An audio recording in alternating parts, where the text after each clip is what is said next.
నిధులు కేటాయించే అవకాశాలు కూడా భవిష్యత్తులో ఆస్పిరేషన్ డిస్ట్రిక్ట్ అయింది కాబట్టి కడప జిల్లాకు కూడా వచ్చే అవకాశాలు ఉన్నాయి. వెల్ఫేర్ విషయానికి వస్తే సూపర్ 6 ఏవైతే ఎన్నికల్లో హామీ ఇచ్చామో ఆ హామీలన్నీ ఖచ్చితంగా అమలు చేసి తీరుతామని చెప్పి ప్రభుత్వం ప్రకటన చేస్తాం. దశల వారీగా అమలు చేసి తీరుతాం. దీంట్లో రెండో అనుమానం లేదు. అయ్యా మీ ప్రభుత్వంలో అమ్మఒడని చెప్పారు, 5 సంవత్సరాల్లో ఎన్నిసార్లు ఇచ్చారని చెప్పి నేను అడుగుతా ఉన్నా. ఈరోజు అధికారంలోకి వచ్చిన 6 నెలల్లోనే అన్ని పథకాలు కూడా అమలు చేయకుండా మోసం చేస్తున్నారని మాట్లాడుతున్నారు. నిన్న ముఖ్యమంత్రి గారు క్యాబినెట్ లో స్పష్టమైన ప్రకటన చేసినారు. రేపు సంవత్సరం జూన్లో తల్లికి వందనం కార్యక్రమాన్ని అమలు చేయబోతా ఉన్నాం. పెన్షన్లు 4,000 రూపాయలు ఈ దేశంలో ఏ రాష్ట్రము కూడా అమలు చేయడం లేదు. 4,000 రూపాయలు ఏ రాష్ట్రం తీసుకున్నా కూడా 2,000 రూపాయల పెన్షన్ మాత్రమే అమలు చేస్తూ ఉన్నారు.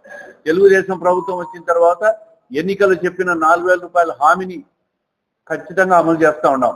తల్లికి వందనాన్ని రేపు జూన్లో అమలు చేయబోతున్నాం. సంక్రాంతికి కానీ ఉగాదికి కానీ మహిళలకు ఆర్టీసీ బస్సులో ఉచితంగా చేసే ప్రయాణాన్ని కూడా ఉగాది నుంచి ప్రారంభించాలని చెప్పి పక్క రాష్ట్రాలకు పోయి అధ్యయనం చేసి ఒక నిర్ణయానికి వస్తూ ఉంది.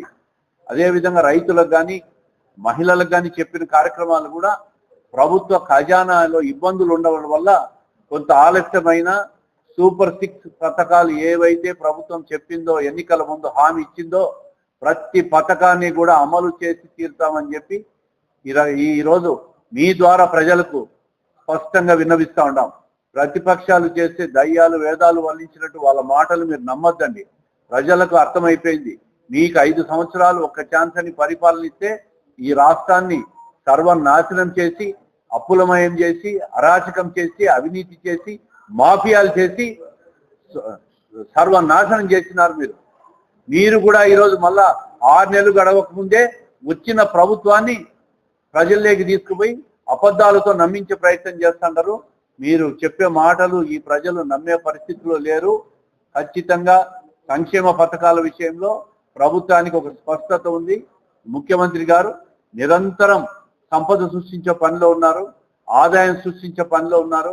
మీరు చేసిన అప్పులు కూడా తెలుగుదేశం ఈ కూటమి ప్రభుత్వం ఈరోజు సంపాదించి కట్టే పరిస్థితి వచ్చిందంటే మీరు ఈ రాష్ట్ర ఖజానాన్ని ఏ విధంగా నాశనం చేసినారో గత ఒక్కసారి గణాంకాలు పరిశీలిస్తే ఆ గణాంకాలు మీ ద్వారానే ప్రజలకు చెప్తే ప్రతిపక్షాలు అన్నీ అర్థమవుతాయి.